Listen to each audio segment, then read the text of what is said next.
Hi, this is Rita. Welcome to the Focus at JRF English Literature channel. Today we are going to begin a new series, previous year question paper analysis. So if you ask me if it is very necessary, yes, it is very important for you to analyze all the previous year question papers for you to achieve. This is also necessary for you to crack the net exams. Okay. So learning things and mugging up things and taking notes, it is not enough.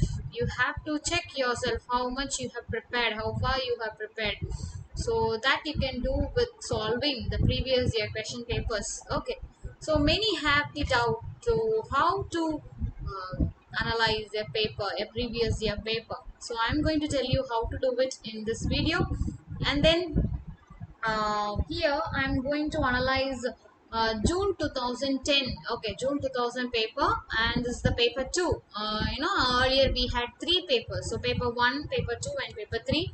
So paper 1 is general, and the 2 and paper 2 and paper 3 is English literature paper, right? So June 2010 paper 2 paper, and I'm going to analyze only the first 20 question papers. First 20 questions. Okay, you know why it is time consuming for me to take all the 50 questions, because my video is going to be slightly different to you from the other previous year analysis videos, because I'm not just going to give you the answers for the questions, but I'm going to give you all the four options, answers for all the four options. I'm going to analyze all the four options. Okay, so that's how my video will be different from others. So, shall we go to the first question? So, I'm repeating, this is a June 2010 paper, and the paper 2, first 20 questions. This is what we are going to analyze today. So, this is the first question. Ideology and ideological state apparatus is an essay by whom? So, this is an essay by, the answer is Louis Althusser. So, Louis Althusser um, is a French Marxist and philosopher. Okay, so he is the one who wrote the essay called as Ideology and Ideological State Apparatus. So he also have written this particular book, Theory of Ideology, in 1970. So here he speak about what is ideology and so on. Okay, and while speaking about all those things, ideology, he tells about working class people, how working class people is being controlled by the capitalists. So that is what the discussion is about. So here, capitalists, this capitalists, and they use two tools. Okay, they use two tools. So what are the two tools? This is the two tools of repressive state apparatus and repressive ideological apparatus. These are the two tools used by the capitalists to control the working classes. Okay, so here in this essay, ideological and ideological state apparatus, Louis Althusser, he is telling us how, using this particular state apparatus, ideological state apparatus, how the capital is controlling the working class society. So that's what um, uh, essay is about. Okay, so this ideology and ideology state apparatus it comes under this book. Okay, Lenin and philosophy and other essays. So this is the book where the essay is published. So I think you have understood. Let's go to the options, other options of this question. So here it is Terry Eagleton. So Terry Eagleton. So who is Terry Eagleton? He is a British literary critic. Okay, he is also a professor of cultural studies, so cultural theory, and then he is also a student of Raymond Williams. Okay, and here comes Karl Marx. So, who is Karl Marx? He is a philosopher, and then he is also an economist, political economist. Okay, and he is the one who is the founder of communism. So he is the founder of communism. Here comes Raymond Williams. So he is a novelist, Marxist critic, and then one of his very important work is called as Culture and Society. NTA often asks questions from this particular work of Raymond Williams. So this is very important work. Okay. So culture and society, you need to read it down for before you go to the exams. Okay. So I hope you understand the first question. So this is how you have to analyze a question paper. See, if you just go through the answer, question and the answer, you will study just one question from this one. You just study only one question from this. But if you analyze all the four options, you have learned so much from this question.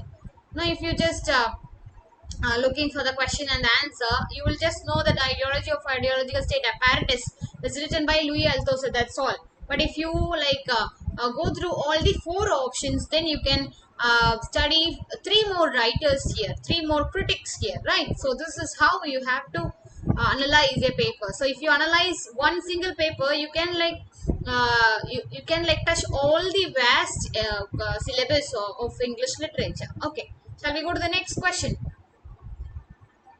So the second question is restoration comedy. Restoration comedy has been criticized mainly for its restoration comedy had been criticized mainly for its what? So restoration comedy is also called as a comedy of manners.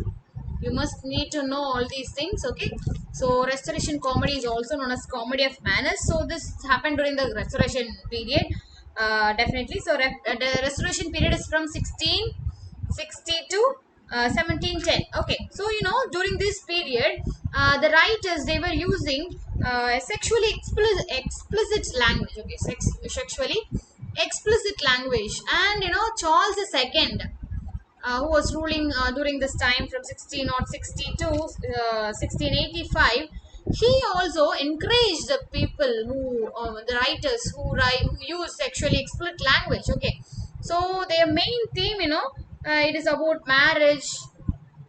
Okay, marriage and game of love.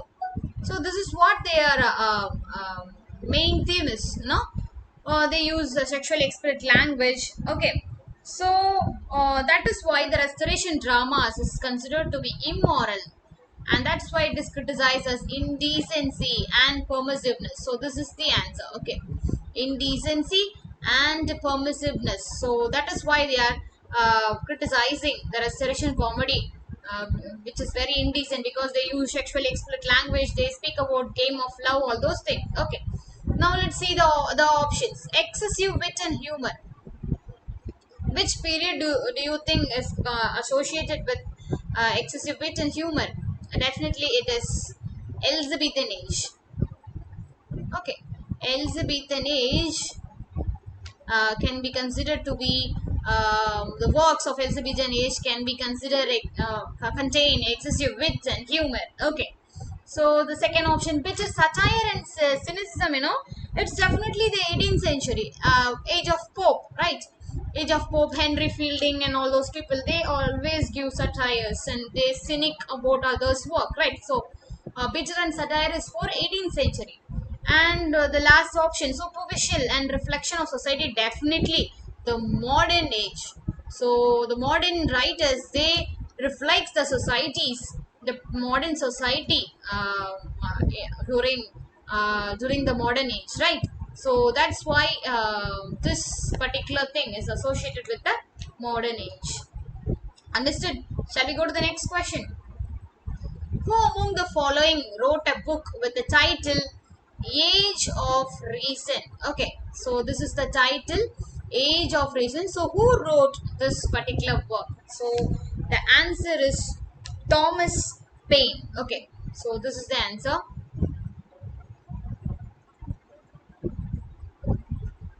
So Thomas Paine is the answer. Okay, so Thomas Paine, he is actually an English American political activist. Okay, so he is an American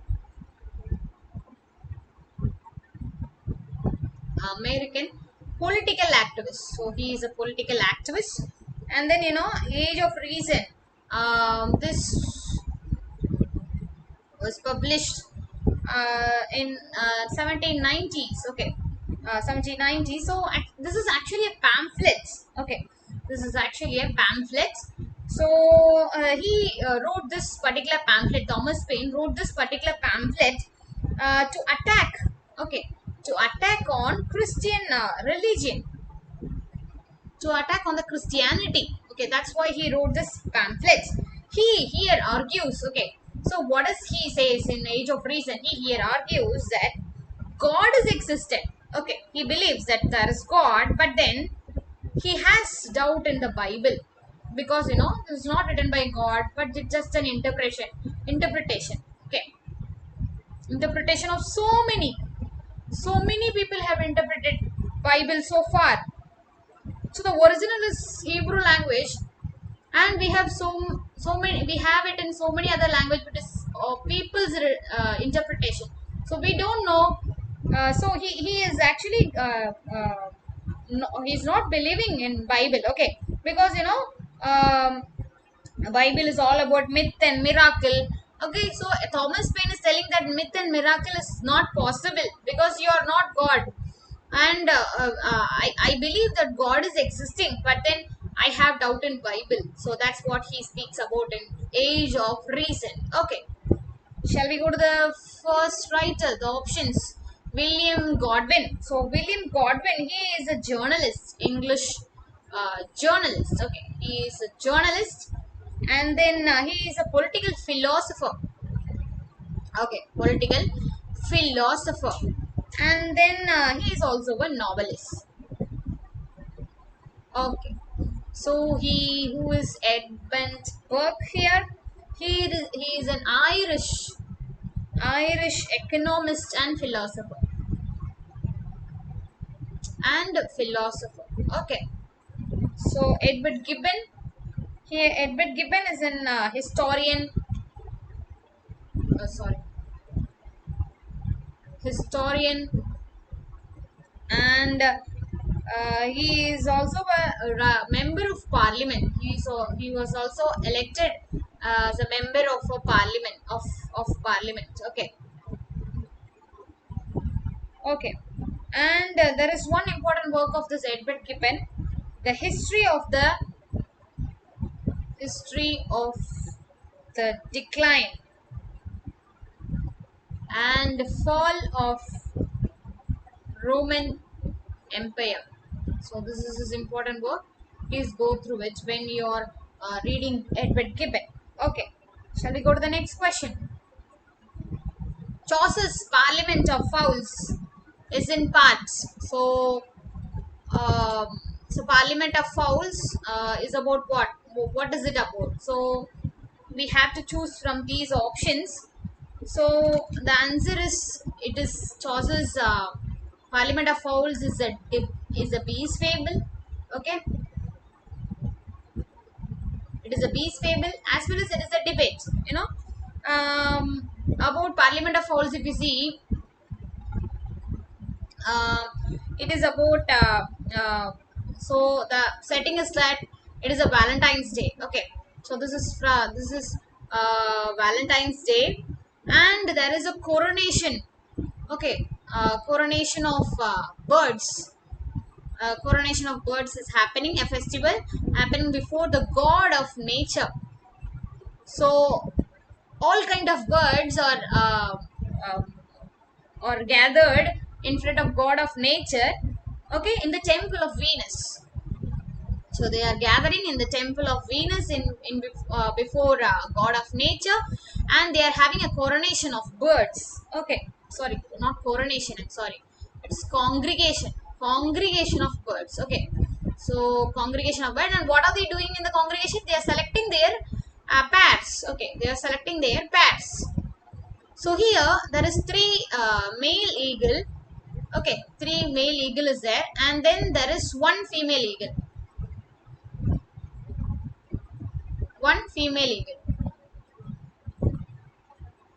and these three wants to quote this particular one female eagle. So god of nature is telling that god of nature is giving the choice to the female eagle to select. Okay, to select to select a pair. So these three male eagle are having a debate on a same female eagle. Okay, So here, God of nature giving a chance to the female eagle to choose her own mate. Okay, so here a female is given independence to choose her own pair. Okay, so that's what the story about. So now you can understand that there is eagles, birds. So definitely it is beast fable, right? So it contain animals, and then it is about debates. So they are having a debate. So this is what the right answer. So it is a debate, and it is about beast fable. So the answer is 2 and 4. Option D is the right answer. Okay, got it? Shall we go to the next question? So, which post-war British poet was involved in a disastrous marriage with Sylvia Plath? Definitely, you all definitely know the answer. Who is that? Ted Hughes, right? So he is the one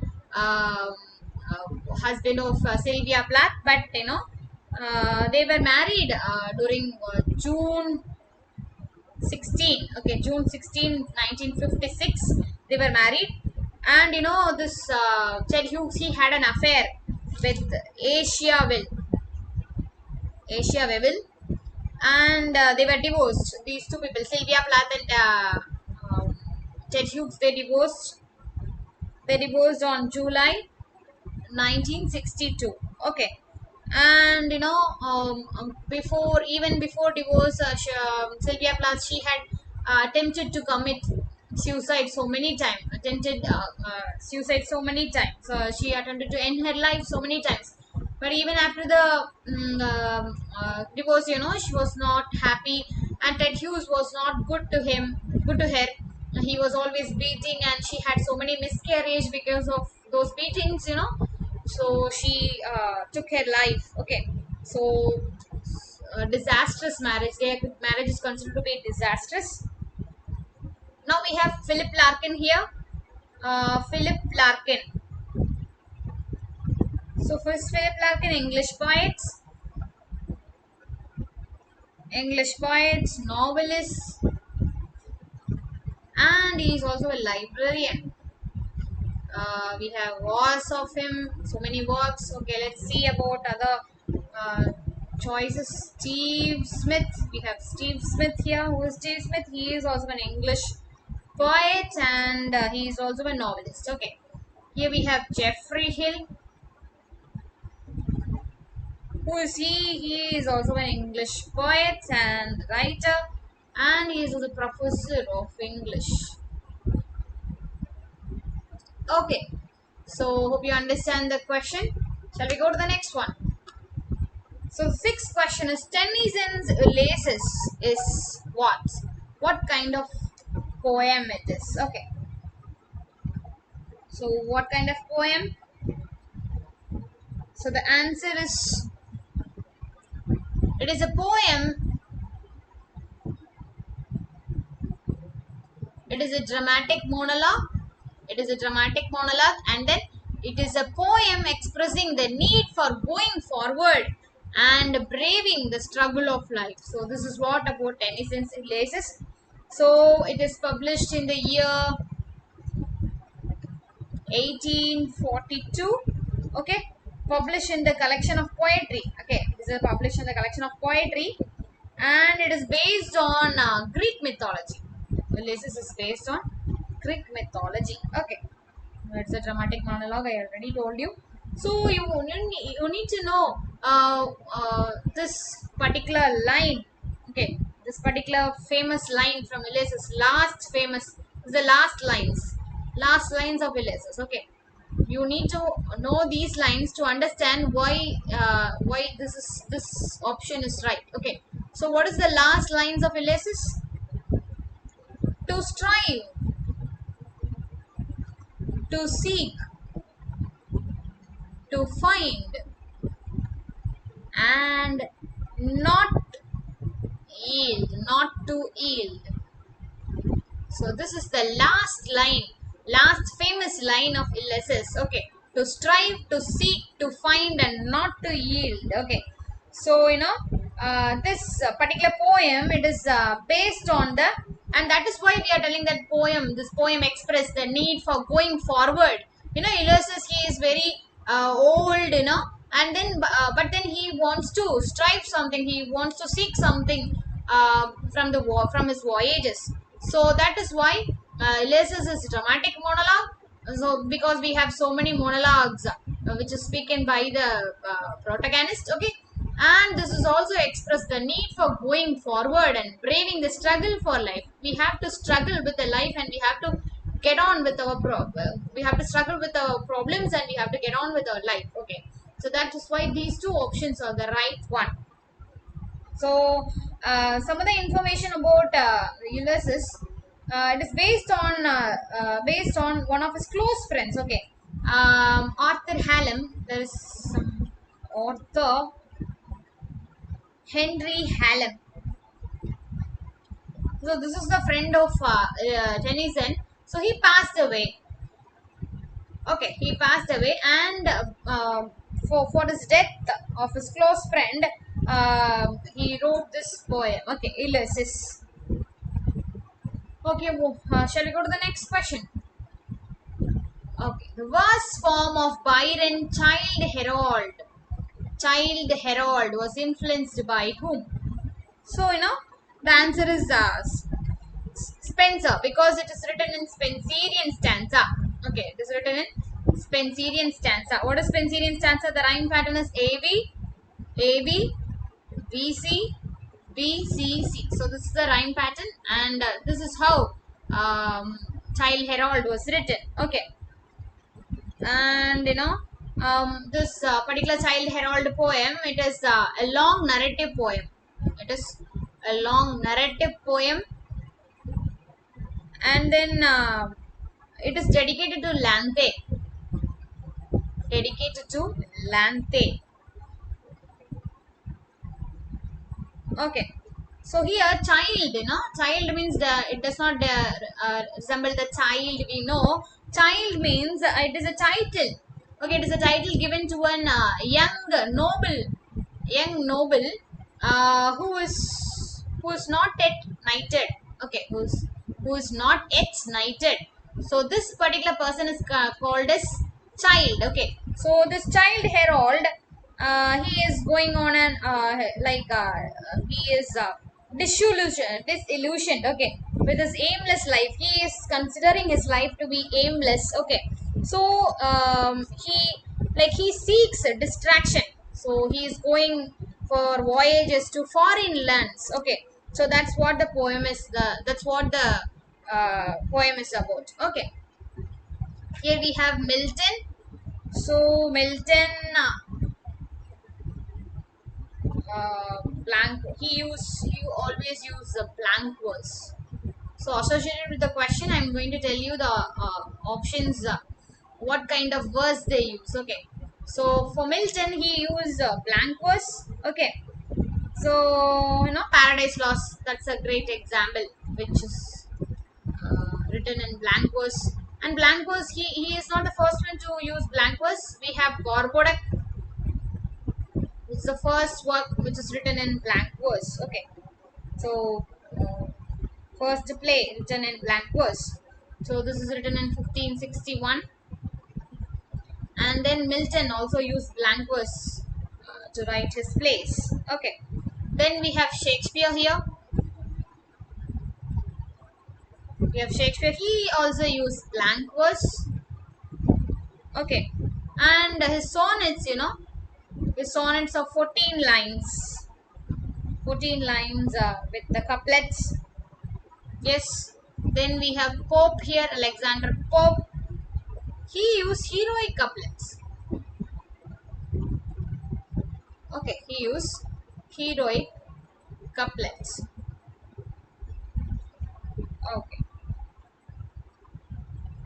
So this is what the verse form. So verse form of Byron. So Byron used Spenserian stanza in his poem Child Herald.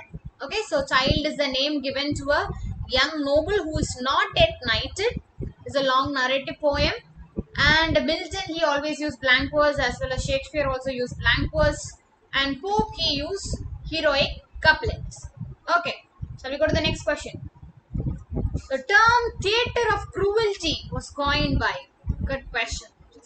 Theatre of cruelty. was coined by Antonin Artaud. This is the answer. Okay, Antonin Artaud. So,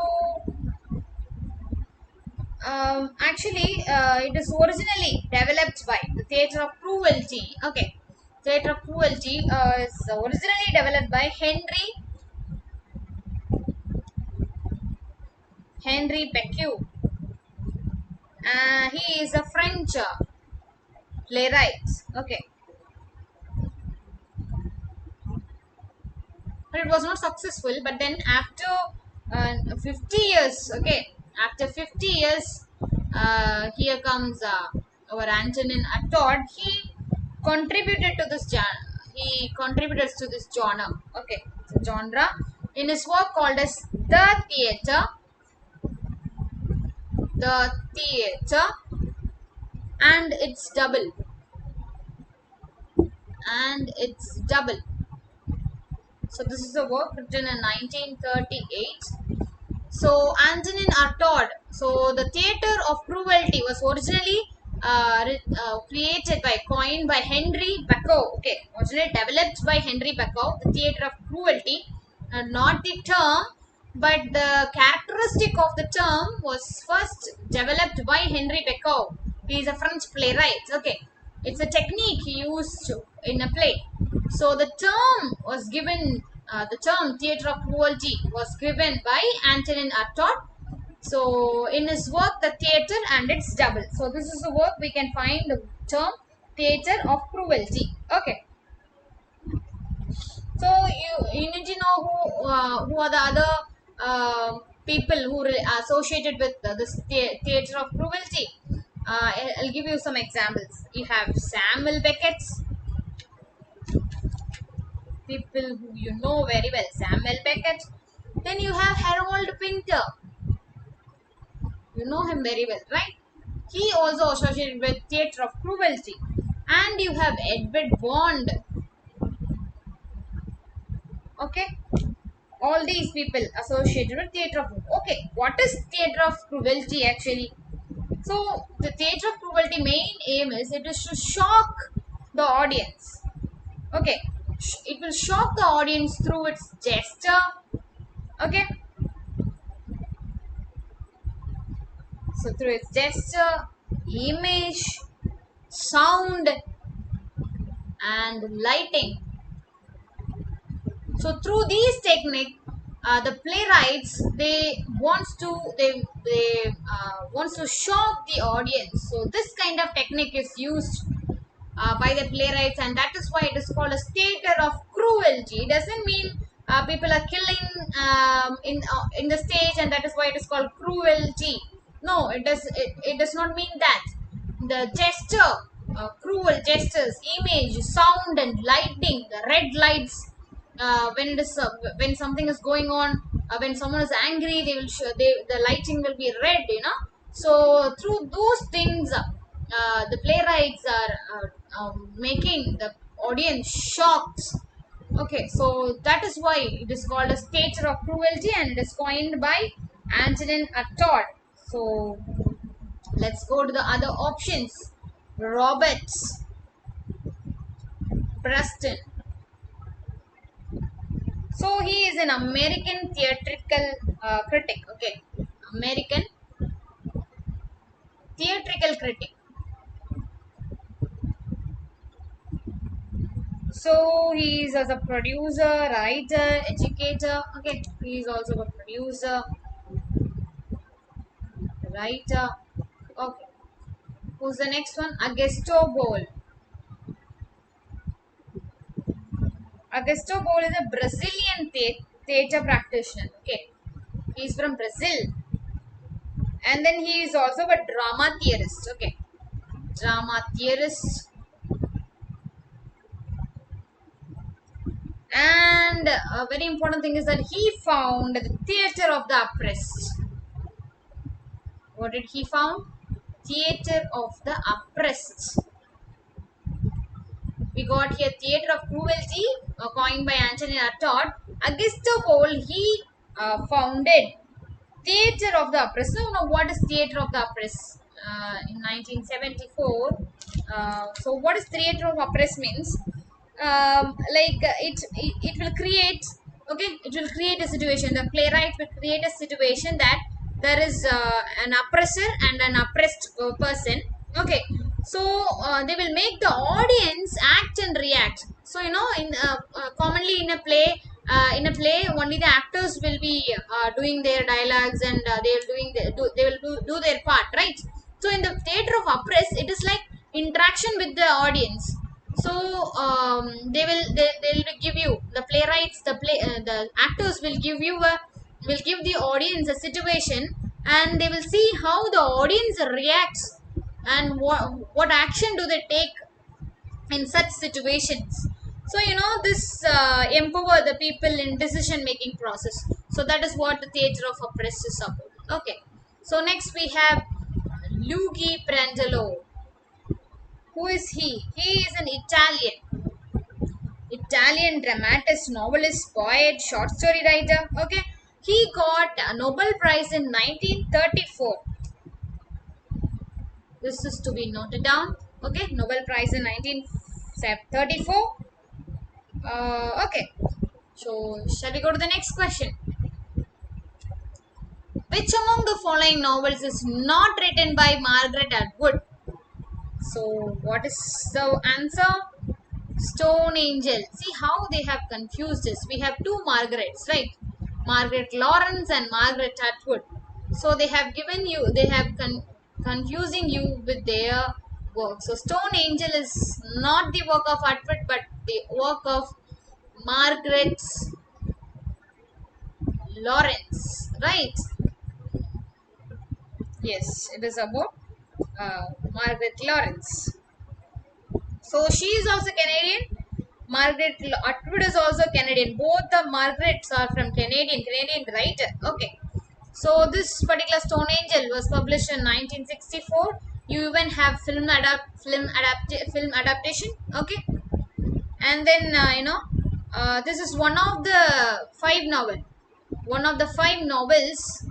I mean, the Stone Angel is one of the five novels which is set in the fictitious town, which is created by Margaret Lawrence. The town is Manawaka. You must remember this town's name, Manawaka. Okay, it is associated with the Margaret Lawrence, a fictitious town created by her. So Stone Angel also happened in this particular setting, in this particular town, Manawaka. Okay, so there are four other novels which also set in this particular town. Okay, and if you need to know some other work of Margaret Lawrence, which is very important, we have Jest of God. Jest of God is also very important. So it's 1966. Okay, shall we go to the other options? Surfacing. All the other threes are of Margaret Lawrence work. So surfacing. This is actually written in 1972. Okay, it is about how a woman is returning to her hometown in Canada. Okay, and she is her father is missing, and she is on the go to find her missing father, and she wants the reason for her father's disappearance. So that is what the novel is about. Then we have Blind Assassin here. This is for 2000. Okay. uh, this work has won Man Booker Prize. Okay, Man Booker Prize. And then we have Handmaid's Tale. This is it's a dystopian novel.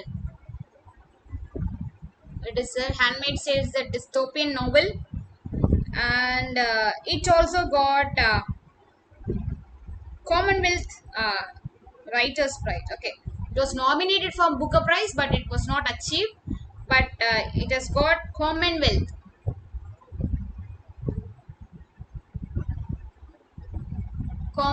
Writers Prize, 1987. Okay. So here, dystopian novel here, a woman is forcibly assigned to produce children. So that is what the novel is about. It's a dystopian novel. You know what is dystopian, right? So here, Handmaid's Tale, in the Handmaid's Tale, Blind Assassin. I mean, Blind Assassin. The Blind Assassin is a sequel. Okay, sequel to Stone Angel. Sorry, Handmaid's Tale. So Blind Assassin is a sequel to Handmaid's Tale. So Handmaid's Tale, Handmaid's Tale was written in 1985. Okay, 1985. It was written in 1985. Handmaid's Tale, and this was written in 2000. And these two are sequels. Okay, shall we go to the next option? So famous line, where ignorant armies clash by night, is taken from a poem by whom? So look at the options. Look at the option. Wilfred Owen, war poet. W.H. Auden, Siegfried Sassoon, war poet. Okay. So all these people have written poems on war, and they are giving all these people to confuse us. Okay. Where ignorant armies clash by night. So we might choose one among the war poets, right? Wilfred Owen or Siegfried Sassoon. But who wrote this particular poem? That is Matthew Arnold. So this line is from Matthew Arnold's Dover Beach.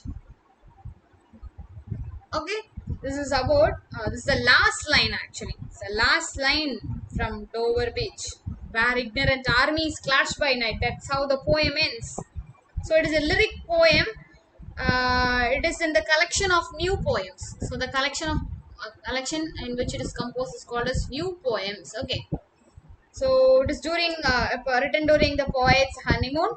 Okay, the central idea of the poem is that sadness and misery are guaranteed. Okay, so guaranteed to be a part of human life. So human life, they will definitely have sadness and misery. Okay, so he's telling us that sadness and misery are guaranteed in the human life, especially when the society lacks the religious faith. So the present society is lacking the religious faith. Okay, so there will be definitely sadness and misery in your life because you are not religious, you are not seeking God. So there will be misery and sadness in your life. That is what the central idea of this particular poem, Dover Beach. Okay, so now let's come to the other options. Wilfred Owen, English poet, soldier during World War I. Okay, so his important work is Dels et Decorum. Yes, and then you have a Strange Meeting. Very important poem, Strange Meeting. Okay, and his important line is, my subject is war. His important quote. Okay, my subject is war and the pity of war. He's talking about his works. His subject is war and the pity of war. Poetry is the pity. Is in the pity. This is his famous quote of Wilfred Owen. Okay. My subject is war and the pity of war. Poetry is in the pity. This is the famous line of Wilfred Owen. Note it down. Okay, let's go to the next option. W.H. Auden. He is also a poet, author, playwright. He won Pulitzer Prize in 1947. Pulitzer Prize. Pulitzer Prize in 1947 for his work, The Age of Anxiety. Okay. For his work, Age of Anxiety. Then we have Siegfried Sassoon here. He is also a war poet. And he rejects actually. He is not for war. Wilfred Owen, he praised war, but Siegfried Sassoon, he is not for war. He rejects the nation which is seeking for glory through war. Okay, and he is not with heroism. Okay, and he is not even with patriotism.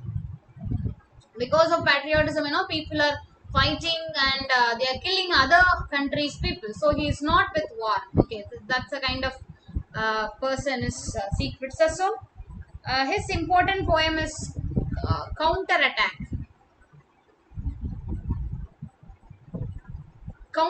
and other poems. Okay, shall we go to the next question? Which of the following novels is not by Patrick White?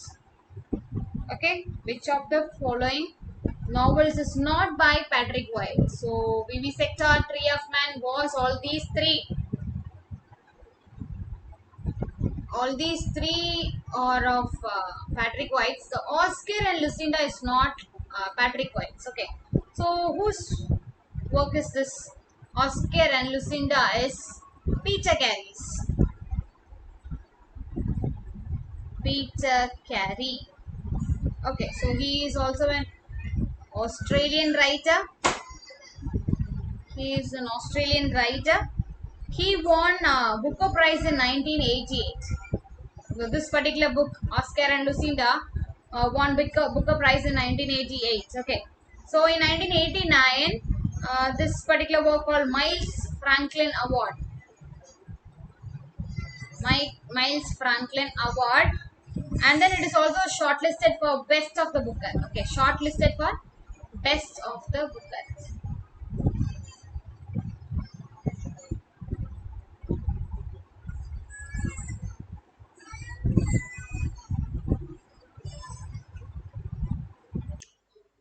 Okay, and shall we see about Patrick White and his novels?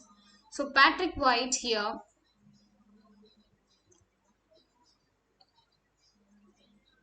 Patrick White is an Australian writer, as you all know. So he is an Australian writer. He has written 12 novels and 3 short stories, and he also written 8 plays. Okay, so this one is very important. In 1973, he has won Nobel Prize for literature. Okay, Patrick White has won Nobel Prize for literature in 1973. So, what is about his work, Vivisector?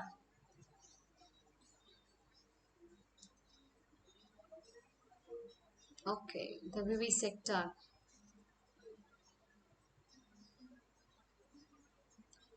Vivisector. It is about. It is written in published in 1970. So it gives the details of the lifelong journey of a fictional artist or painter, Hertel Duffield. Okay, here is the protagonist, Hertel Duffield.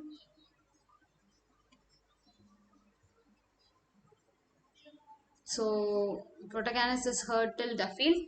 So, this work is about the lifelong creative journey of the fictional artist. So, he is an artist or a painter, the Hertel Duffield. So, this is about his lifelong journey, creative journey. Okay, so that's what the work is about. So, the Tree of Man.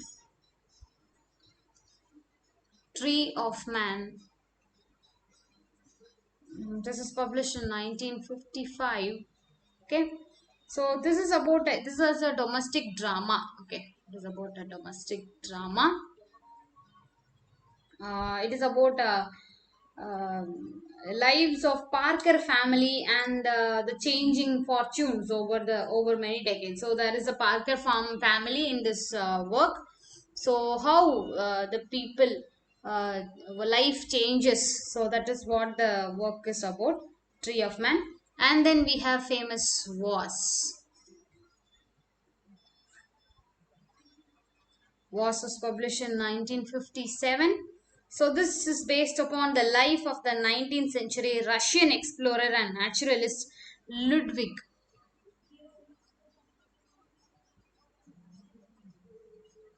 Leichhardt. So this is about the life of the 19th century Russian explorer. So he is a Russian explorer. Okay, this person is a Russian explorer. So this is about the life of the 19th century Russian explorer and naturalist Ludwig Leichhardt. Okay. See, he disappeared while he was in his expedition. Okay, so that's what the work is about was. Okay, got it? Got all the four options. Shall we go to the next question?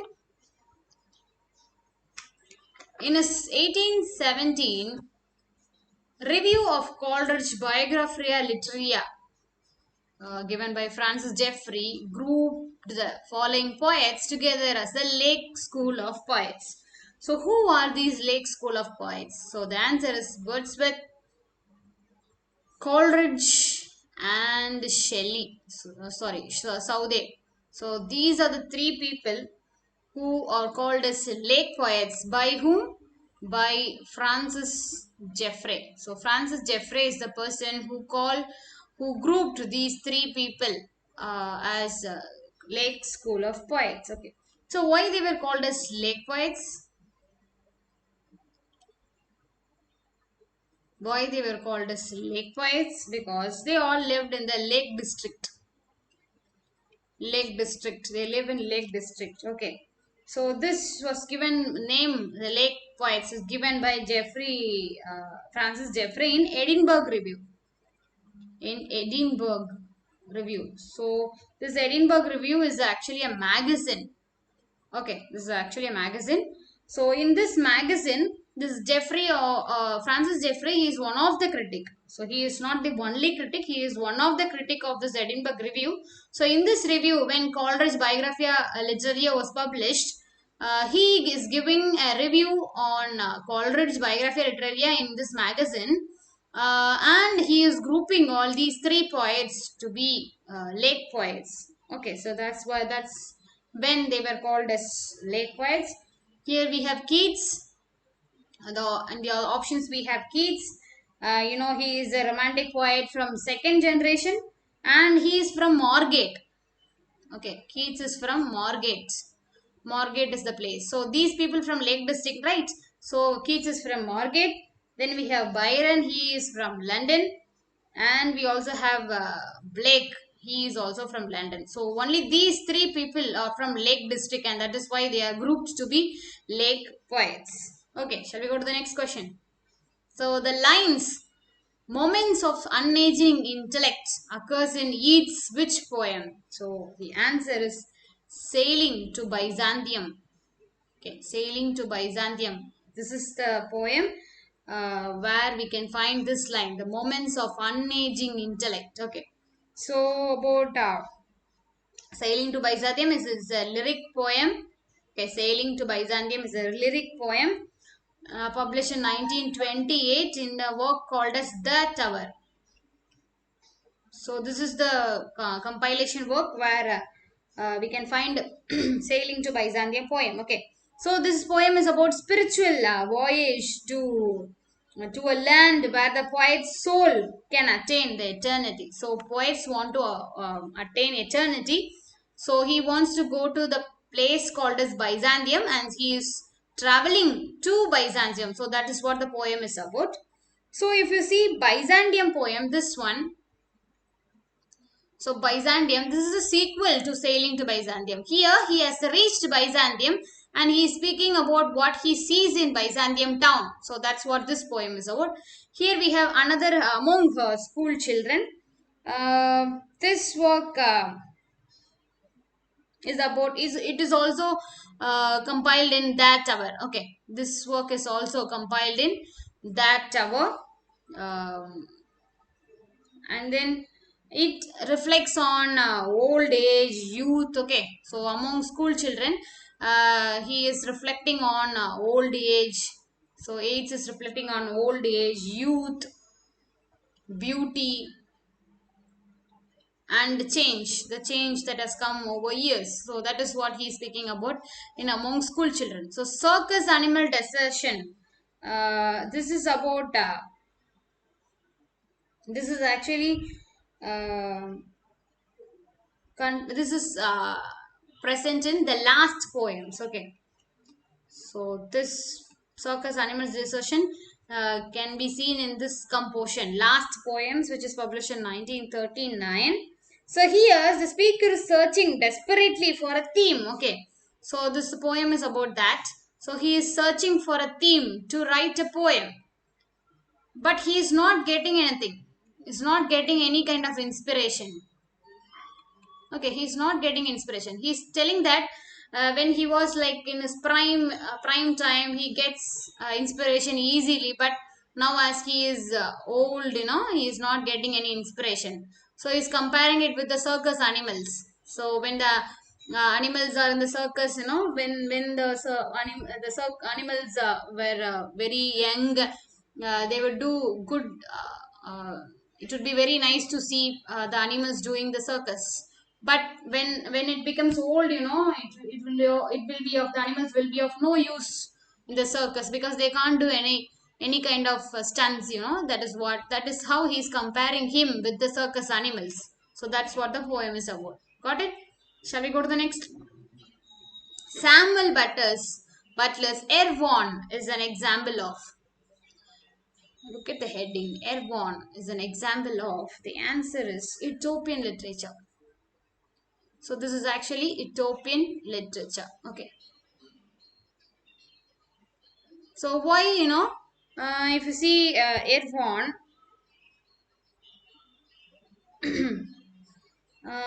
it is, if you like read it back.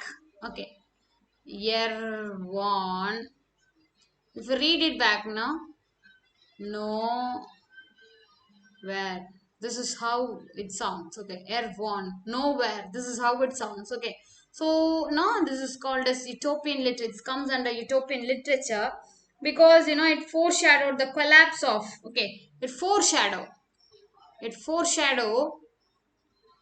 the collapse of victorian illusion of eternal progress.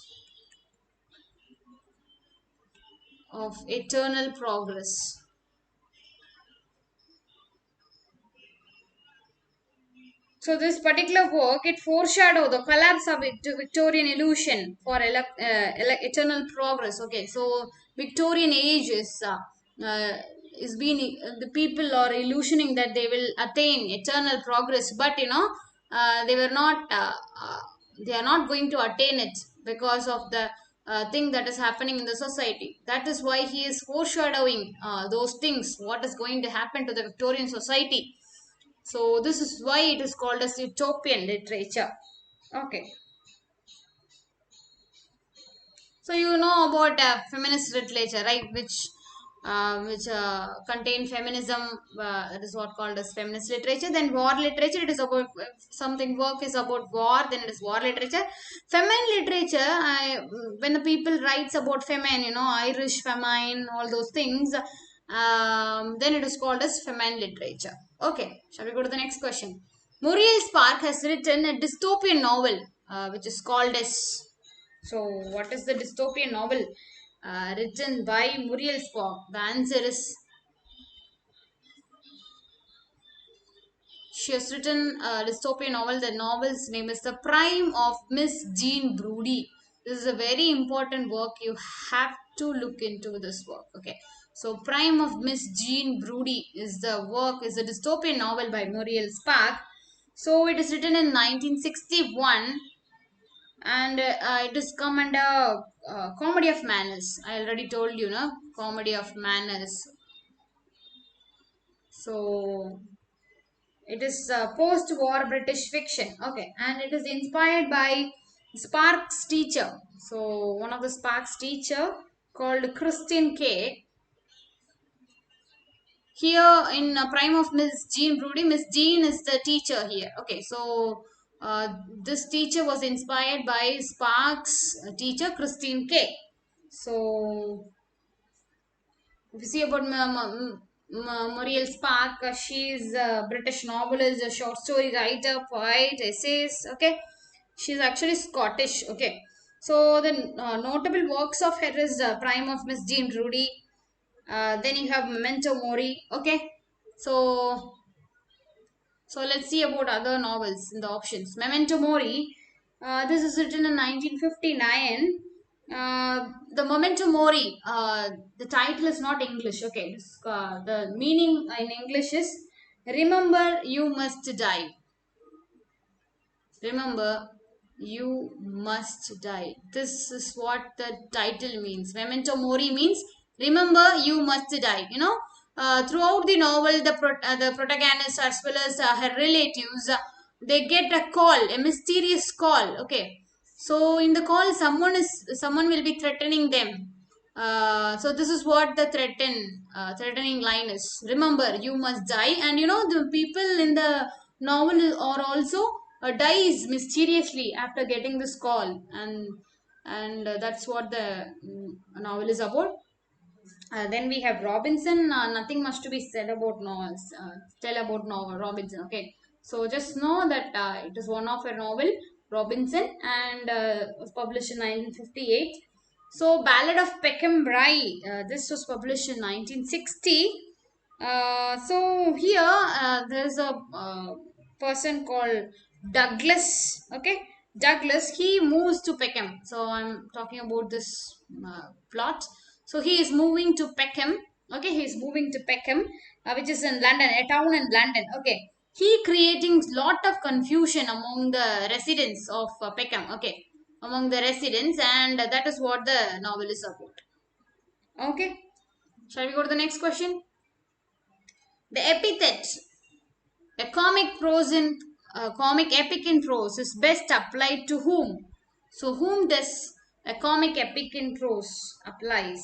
So the answer is Fielding's Tom Jones. So this novel can be considered to be a comic epic in prose. Okay, because it tells the story of a foundling Tom.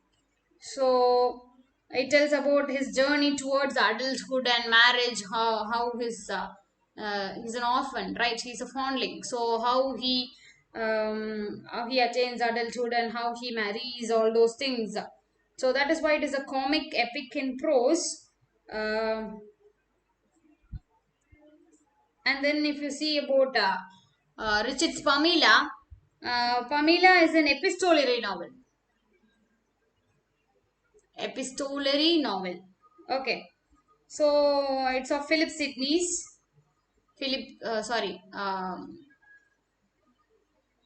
Pamela. The name Pamela. It's taken from Philip Sidney's Arcadia, right? Yes. Philip Sidney's Arcadia. So this is where they have taken the name Pamela. Richardson have taken the name Pamela from Philip Sidney's Arcadia. Okay. So next we have Lawrence Stern's Sentimental Journey. So this is about what is that? It is also long narrative prose. Okay, it's a long narrative prose, and here we have a rough hero. Okay, so it is about sentiments, journey to. We have all those sentiment things that happen in the particular poem, particular novel. Okay, so narrative prose, nothing but about this novel. Then we have Robinson Crusoe. First, this is considered to be the first novel in English. Okay, noted down this point. Robinson Crusoe is considered to be the first novel in English. Okay, so this is about the Scottish sailor Alexander Selkirk.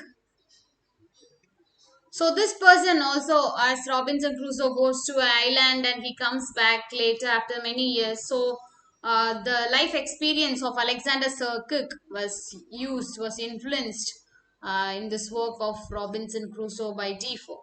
Okay, shall we go to the next question? Sexual possessiveness is the theme of Shakespeare's which work? So definitely it is Midsummer Night's Dream, right? We have so much sexually explicit language. We can find it in here. So what about Coriolanus then? This is about the theme is about power, okay, family, warfare. Okay, what is about Julius Caesar? Definitely about betrayal. The theme is about betrayal. You have honor, power of speech. Antony's power of speech. Brutus, power of speech. Then we have Henry the Fourth, part 1. The theme is about honor, warfare. Okay, so Midsummer Night's Dream, the main theme is about sexual possessiveness. Okay, shall we go to the next question? Here the term cultural materialism is associated with whom? Cultural materialism is associated with Raymond Williams. Okay, so this is the answer. Raymond Williams is the answer. So what is cultural materialism?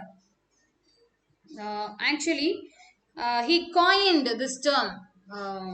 Raymond Williams, he coined this term in his book, okay, Marxism and Literature. Marxism and Literature. So this is the work by Raymond Williams. So in this work, he had coined this term, cultural materialism. Okay. So about Stephen Greenblatt, he had used first to use the term. He is the first one to use the term new historicism. So according to the question, I have found the answers for the choices too. Okay. So as Stephen Greenblatt associated with the term cultural materialism because he coined it. So I was searching for the terms coined by other three people. Okay. So the Stephen Greenblatt was the first one to use historicism, new historicism. First to use the term new historicism. Okay. Then we have Matthew Arnold. He coined the term new journalism. Okay, he coined the term new journalism. Then we have Richard Hoggett. He coined the term cultural studies. Look at that. So he is the one who coined the term cultural studies, and he even founded a center.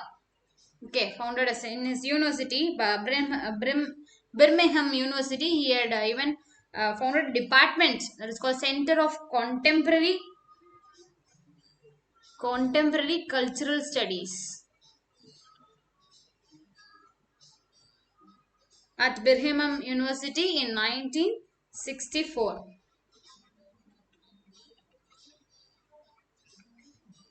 Birmingham University.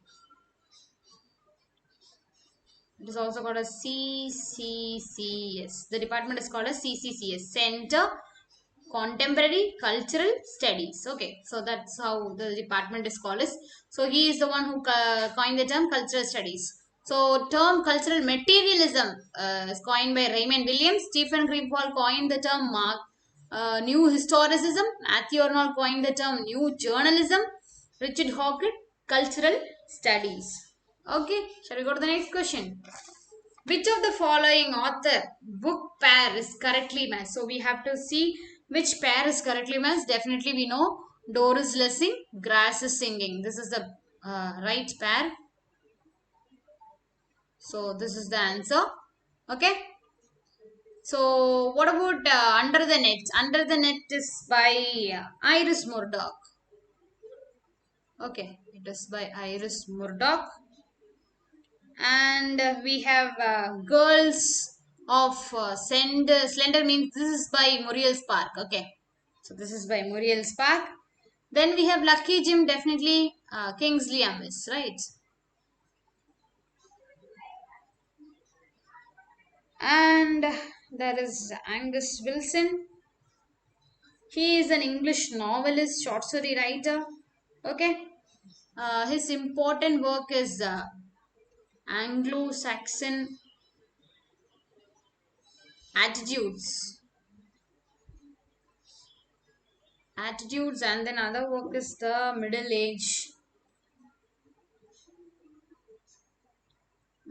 Age of Mrs. Eliot. So these are the two important work of Angus Wilson. So Doris Lessing, Grass is Singing is the correct pair, and we have Under the Net is written by Iris Murdoch. Okay, Iris Murdoch. Then we have Girls of Slender Means. This is written by Muriel Spark. We have Golding here, William Golding. William Golding's first work, Lord of the Flies, right? Lord of the Flies. We should never forget about this.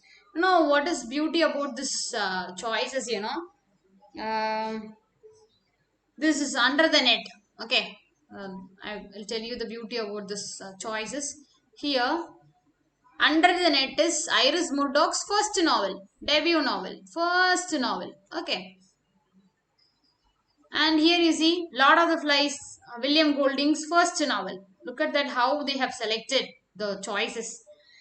And Lucky Jim is also first novel of Kingsley Amis. Okay, Lucky Jim is also first novel of Kingsley Amis. The Girls of Slender is not the first novel of Muriel Spark. She has some other work.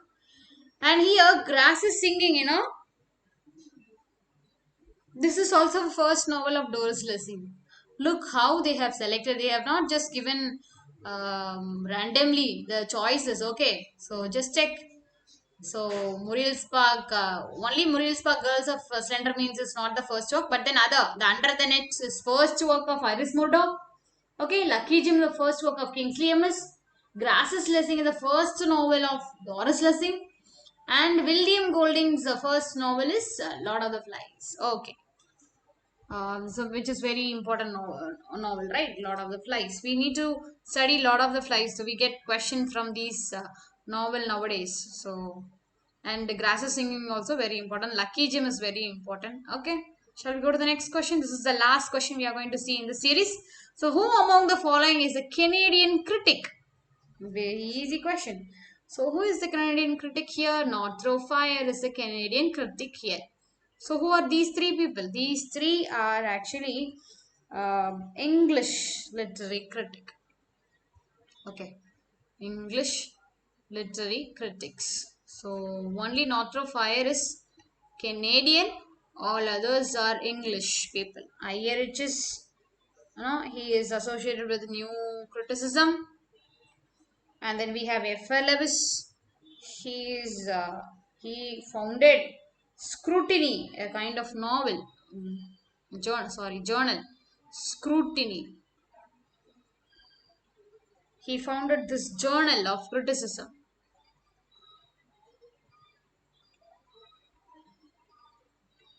Okay, journal of criticism during until he was publishing this until 1953. Okay, until 53, this journal was there. Scrutiny. This is a journal of criticism. Okay, and then we have Cleand Brooks. Okay, Cleand Brooks, he is an American critic. He is also associated with New Criticism. Okay. Okay, I think we have completed all the 20 questions. Hope you understand what I taught you, and this is how. Sorry, and this is how you have to analyze a question paper. If you analyze, see, we have done 20 questions, but then we have covered almost many writers, many poets, many critics, right? So this is how you have to analyze a question paper. Hope you understand what I taught you. If you have any doubt, please comments. Please give your comments in the comment box. Thank you.